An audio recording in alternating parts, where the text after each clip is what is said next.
Hello student, कैसे हैं आप सब लोग। आशा करता हूं कि आप सब लोग अच्छे होंगे। तो देखो स्टूडेंट, आज मैं आपके लिए एक बहुत ही अच्छी ज़बरदस्त सूचना लेके आया हूं स्टूडेंट।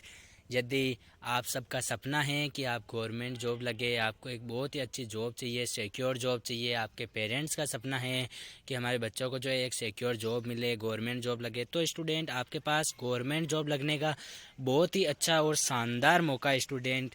ये जो वैकेंसी निकली है शैक्षणिक योजना एवं प्रशासन संस्थान में एलडीसी के पदों पर वैकेंसी निकली है स्टूडेंट।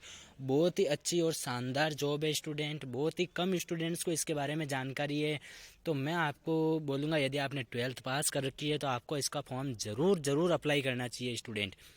तो अब मैं आपको इसके बारे में सारी जो इन्फॉर्मेशन है वो देने वाला हूँ स्टूडेंट, कि इसके जो फॉर्म है वो कब से कब तक अप्लाई होंगे, इसके जो एग्ज़ाम जो होगी या नहीं होगी तो वो होगी तो कब होगी, इसमें जो है स्टूडेंट जो पोस्ट वगैरह कितनी है, और स्टूडेंट इसमें मतलब सिलेक्शन का जो प्रोसेस रहने वाला है वो क्या रहने वाला है, ये जितनी भी इन्फॉर्मेशन है स्टूडेंट वो मैं आपको सारी की सारी इन्फॉर्मेशन देने वाला हूँ। चलो अब अपन चलते हैं, आपका टाइम ख़राब नहीं करते हुए अपन डायरेक्ट अपने मेन मुद्दे पर बात करते हैं। जो अपना राष्ट्रीय शैक्षिक योजना एवं प्रशासन संस्थान में 12वीं पास भर्ती है, जो नोटिस का जो नोटिफिकेशन है वो जारी हो चुका है स्टूडेंट। अब अपन बात करते हैं स्टूडेंट की राष्ट्रीय शैक्षिक योजना एवं प्रशासन संस्थान के द्वारा ये जो एलडीसी के पदों पर ये जो नोटिफिकेशन जारी किया गया है, इसमें स्टूडेंट महिला और पुरुष दोनों अभ्यर्थी तो आवेदन कर ही सकते हैं। इस भर्ती के लिए अभ्यर्थियों से ऑनलाइन आवेदन आमंत्रित किए गए, यानी कि जो आपके जो फॉर्म है वो ऑनलाइन भरे जाएंगे स्टूडेंट, ठीक है। फिर उसके बाद इसके जो आवेदन है वो आपके 25 जनवरी से जो है स्टूडेंट वो शुरू हो चुके हैं। 25 जनवरी से शुरू होने वाले हैं। अब अपन चलते हैं स्टूडेंट, मैं एक बार आपको मेन इन्फॉर्मेशन दे देता हूँ, फिर बाकी लास्ट में और भी बता दूंगा। राष्ट्रीय शैक्षिक योजना एवं प्रशासन संस्थान में ये जो लोअर डिवीजन क्लर्क यानी एलडीसी के पदों पर ये जो विज्ञापन जारी किया गया है, इसमें जिन भी महिला और पुरुषों ने 12वीं पास कर रखी है स्टूडेंट, जो 12th पास स्टूडेंट है, जितने भी उन्होंने महिला और पुरुष दोनों आवेदन फॉर्म भर सकते हैं। इस भर्ती के लिए अभी सभी अभ्यर्थी ऑनलाइन मोड में आवेदन फॉर्म भरना होगा। इस भर्ती में एलडीसी के लिए 10 पद रखे गए हैं। तो देखो स्टूडेंट, अब इसमें क्या है कि पोस्ट है 10, तो बहुत सारे स्टूडेंट क्या सोचेंगे इसमें तो केवल 10 ही पोस्ट हैं, तो इसके लिए क्या अप्लाई करना। लेकिन स्टूडेंट में आपको एक आप चीज़ नोट करना, जहाँ पोस्ट कम है ना वहाँ कंपटीशन बहुत कम होता है, ना के बराबर कंपटीशन होता है। अभी जैसे ये 3-4 हज़ार पदों पे निकलती है अपने जो नॉर्मल एलडीसी की जो वैकेंसी होती है, वहाँ पर कंपटीशन कितना रहता है, कितना हाई रहता है। और इसमें स्टूडेंट आप अगर पिछले बार वालों की इसकी कट ऑफ देखोगे ना, तो आप देखते रह जाओगे इतना कम कंपटीशन कैसे हो सकता है। तो स्टूडेंट आप भीड़ में जाओगे ना, तो वहाँ आपको आप क्या सोच रहे हो, वहाँ पोस्ट ज़्यादा है तो मतलब सिलेक्शन के चांसेस ज़्यादा है। नहीं स्टूडेंट, आपको वहाँ पे ना मैं गारंटी ले रहा हूँ उससे तो कम ही कंपटीशन रहेगा यहाँ पे। इस चीज़ की मैं गारंटी ले सकता हूँ आपको। यदि आपको नहीं विश्वास है ना, तो आप उसके जो पिछले साल वाले जो पेपर है, इसका जो पेपर हुआ था उस पेपर का लेवल भी देख लेना। उस पेपर का लेवल कम होने के बावजूद कट ऑफ कम जा रही है। यदि आप लोगों को इसके बारे में पता है तो ठीक है, वरना यदि आपको जानना हो कि पिछली बार कट ऑफ कितनी रही थी और पेपर किस लेवल का आया था, उसके पेपर में किस प्रकार के क्वेश्चन पूछे गए थे, वो भी मैं बता दूंगा। यदि आप मुझे कमेंट बॉक्स में कमेंट कर देना यदि आपको जानना हो तो। ठीक है स्टूडेंट, मैंने आपको बता दिया। पोस्ट दे के आप ये मत सोचना कि इसमें कंपटीशन बहुत ज़्यादा होगा कि 10 पोस्ट के लिए क्या फॉर्म भरे। मैं बोल रहा हूँ स्टूडेंट, आपको एक बार फॉर्म अप्लाई करके देखो तो सही, फिर चलो, फिर आपकी इच्छा है, फिर मैं एक बार आपको इन्फॉर्मेशन दे देता हूँ आगे की, फिर अभी और बताऊँगा आपको उसके बारे में।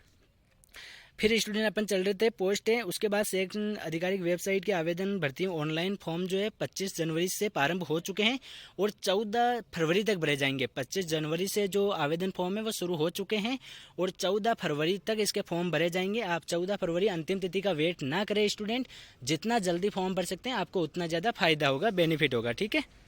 फिर अपन चलते हैं आगे। राष्ट्रीय शैक्षिक योजना एवं प्रशासन संस्थान में ये जो भर्ती निकली है, इसमें आवेदन की जो शुल्क है वो आवेदन शुल्क क्या रहने वाली है। तो स्टूडेंट इसमें यदि आप सामान्य ईडब्ल्यूएस या ओबीसी इन वर्ग से आते हैं तो आपके लिए जो एग्ज़ाम जो फ़ी है वो 1000 रुपये है। फीस थोड़ी सी ज़्यादा है स्टूडेंट, मैं आपकी बात समझ सकता हूँ। और जबकि जो अनुसूचित जाति, अनुसूचित जनजाति या दिव्यांग या वो जो है उनके लिए जो फॉर्म जो फीस है वो 500 रुपये रखी गई है, ठीक है स्टूडेंट। फिर उसके बाद अपन बात करते हैं स्टूडेंट की राष्ट्रीय शैक्षणिक योजना एवं प्रशासन संस्थान भर्ती में आयु सीमा क्या रखी गई है। तो स्टूडेंट यदि अपन इसमें आयु सीमा की बात करते हैं तो न्यूनतम आयु सीमा स्टूडेंट इसमें 18 वर्ष रखी गई है, जबकि जो अधिकतम आयु सीमा है वो 27 वर्ष रखी गई है। ठीक है, फिर उसके बाद अपन स्टार्ट, इसमें जो आयु की जो गणना है स्टूडेंट वो 14 फरवरी 2025 यानी कि जो आपकी एग्ज़ाम की जो फॉर्म है ना उसको आधार मानकर की जाएगी। ठीक है स्टूडेंट, फिर अपन बात करते हैं उसमें ये जो स्टूडेंट जो आपकी जो आयु सीमा है उसमें आरक्षित जो वर्ग है ना EWS OBC SC ST उनको महिला वगैरह उनको सरकार के जो नियमानुसार जो छूट प्रदान की जाती है ना वो छूट भी इसमें प्रदान की जाएगी। ठीक है, फिर अपन स्टूडेंट बात करते हैं राष्ट्रीय शैक्षिक योजना एवं प्रशासन संस्थान भर्ती में शैक्षणिक योग्यता क्या रखी गई है। अब अपना जो मेन बिंदु आता है योग्यता वाला क्वालिफिकेशन का, तो इसमें स्टूडेंट क्वालिफिकेशन कुछ भी नहीं है, केवल 12th पास आप होना चाहिए और आपको जो टाइपिंग का नॉलेज होना चाहिए। एक तो 12th पास होना चाहिए, LDC की पोस्ट है तो टाइपिंग तो इम्पोर्टेंट है ही है। दूसरी चीज़ स्टूडेंट एक 12th पास होना चाहिए। ठीक है, फिर अपन बात करें स्टूडेंट राष्ट्रीय शैक्षिक योजना और प्रशासन संस्थान में चयन की प्रक्रिया क्या रहने वाली है। तो स्टूडेंट इसमें चयन की प्रक्रिया की अगर अपन बात करें तो स्टूडेंट इसमें LDC के पद पर अभ्यर्थी को एक लिखित परीक्षा होगी। आपको जो मैंने आपको बता चुका हूँ कि लिखित परीक्षा होगी स्टूडेंट, पोस्टें कम हैं, मैं आपकी बात मान रहा हूँ, लेकिन मैं आपको एक बार फिर बोल रहा हूँ स्टूडेंट वो जो वाली LDC है उसके कंपैरिजन में इसमें पोस्टें कम है ना तो इसका पेपर का लेवल भी इजी आता है। दूसरी चीज़ कंपटीशन भी कम होता है, कट ऑफ 100% मतलब स्टूडेंट मैं बोल रहा हूँ आपको उससे कम रहती है, और उससे कम ऐसे थोड़ी बहुत कम नहीं, उससे मतलब काफ़ी अंतर होता है, कट ऑफ में काफ़ी ज़्यादा कम होती है, तो सिलेक्शन के चांसेस ज़्यादा हैं। और बहुत सारे स्टूडेंट होते हैं वो तो ये सोच के 10 तो पोस्ट है क्या फॉर्म भरना है वैसे नहीं भरते, और बहुत सारे स्टूडेंट को इसके बारे में जानकारी नहीं होती है कि 10 पोस्ट के ऊपर वैकेंसी निकलेगी, क्योंकि लोग वहाँ जाते हैं जहाँ 3-3 4-4 हज़ार पोस्टें भरती है, तो फिर उनके पीछे फॉर्म भी कितने बढ़े जाते हैं 20-20 लाख 30-30 लाख। समझ रहे हो आपको आप? हाँ, मानना में 30-30 लाख फॉर्म भर देते हैं, लेकिन उनमें कम से कम पढ़ाई करने वाले 5-6 लाख तो होते ही होते हैं इंटेलिजेंट पढ़ाई करने वाले, जिनमें फुल कंपटीशन होता है। अब यहाँ पे 10 पोस्ट है, मैं गारंटी ले सकता हूँ स्टूडेंट उसके आधे भी फॉर्म नहीं भरे जाएंगे यहाँ पे। और इसलिए मैं आपको बोल रहा हूँ स्टूडेंट एक बार आप फॉर्म अप्लाई ज़रूर करें, क्योंकि यदि आपको गवर्नमेंट जॉब चाहिए स्टूडेंट तो देखो फॉर्म तो भरना पड़ेगा और फीस थोड़ी सी ज़्यादा है, मैं आपकी प्रॉब्लम समझ सकता हूँ, लेकिन कोई बात नहीं, एक बार फॉर्म भर के देखना। ठीक है, फिर उसके बाद लिखित परीक्षा और टाइपिंग होगी स्टूडेंट, फिर उसके पास टेस्ट डॉक्यूमेंट्स वेरिफिकेशन एवं मेडिकल के आधार पर जो वो तो बाकी सब नॉर्मल है, टाइपिंग वगैरह डॉक्यूमेंट वेरिफिकेशन वगैरह मेडिकल वगैरह इतना नहीं है, मेन आपका रोल पेपर का ही रहता है। ठीक है स्टूडेंट, फिर अपन बात करते हैं राष्ट्रीय शैक्षणिक योजना और प्रस्थान से आवेदन की प्रक्रिया क्या रहने वाली है। तो स्टूडेंट आवेदन वही आपके ऑनलाइन फॉर्म भरे जाएंगे, तो यदि आप ई मित्र के माध्यम से भरवाना चाहते हो तो ई मित्र के माध्यम से, यदि आप खुद स्वयं भरना चाहते हो तो इसमें सारी प्रोसेस दे रखी है आपको, वो जो अपनी पात्रता सुनिश्चित कर रखी है केवल उन्हीं को फॉर्म भरना है स्टूडेंट।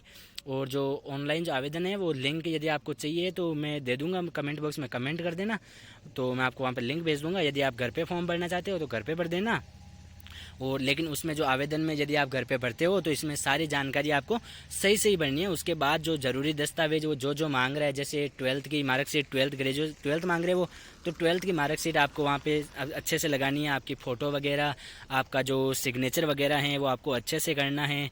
उसके बाद अपने जो कैटेगरी वाइज लगा रहे हैं तो कैटेगरी का जो सर्टिफिकेट है स्टूडेंट वो भी आपको वहाँ पे लगाना है, और आपकी फ़ीस वीस वगैरह जमा करवा के अच्छे से फॉर्म को सबमिट कर देना है। उसके बाद जो आपका जो वो फॉर्म है उसको आपको अपने पास डाउनलोड करके या फिर ई मित्र से भरवाते तो उसका प्रिंट निकलवा करके अपने पास ले आना है। ठीक है स्टूडेंट, ये उसमें प्रोसेस रहने वाला था। एक बार मैं आपको वापस बता दूं स्टूडेंट, इसकी जो एग्ज़ाम डेट तो अभी आई नहीं है, इसके जो फॉर्म की जो है वो 25 जनवरी से शुरू हो चुकी है स्टूडेंट, 25 जनवरी से शुरू होने वाले हैं और 14 फरवरी तक भरे जाएंगे स्टूडेंट। आप इसका जितना जल्दी फॉर्म भर सकते हैं उतना जल्दी आप फॉर्म भर दीजिएगा। दूसरी चीज़ स्टूडेंट, अब अपन वीडियो ये इससे जो सोचना थी वो समाप्त हो चुकी है, लेकिन मैं आपको एक चीज़ बताना चाह रहा हूँ। यदि आप इसमें इंटरेस्ट रखते हैं, यदि आपको फॉर्म वगैरह यदि आप भरते हैं तो फिर आप इसके सिलेबस के बारे में भी जानकारी रखना चाहेंगे। तो यदि आपको जैसे इसके सिलेबस के बारे में हुई, एग्ज़ाम कब होगा, ये इससे संबंधित तो मेन तो इसमें सिलेबस है। यदि आपको इसके सिलेबस के बारे में जानना है यदि, तो आप मुझे कमेंट बॉक्स में कमेंट कर दोगे। यदि ज़्यादा स्टूडेंट्स को प्रॉब्लम आएगी कि नहीं, बहुत सारे स्टूडेंट हैं जो इसमें जॉब लगना चाहते हैं, तो गवर्नमेंट जॉब लगना चाहते हैं, वैसे तो मैंने जहाँ तक बताया सारे स्टूडेंट लगना चाहेंगे, तो आप इसमें जो है वो यदि सिलेबस के बारे में जानना चाहते हैं तो आप मुझे कमेंट बॉक्स में कमेंट कर दीजिएगा, ठीक है। मैं आपको उसके सारे सिलेबस को डिटेल से एक एक पॉइंट के बारे में, कौन कौन से सब्जेक्ट आएंगे, कौन कौन से टॉपिक आएंगे, उनके सब के बारे में बता दूंगा, ठीक है स्टूडेंट। ठीक है, अब आज का वीडियो अपन यहीं समाप्त करते हैं। Thank you student.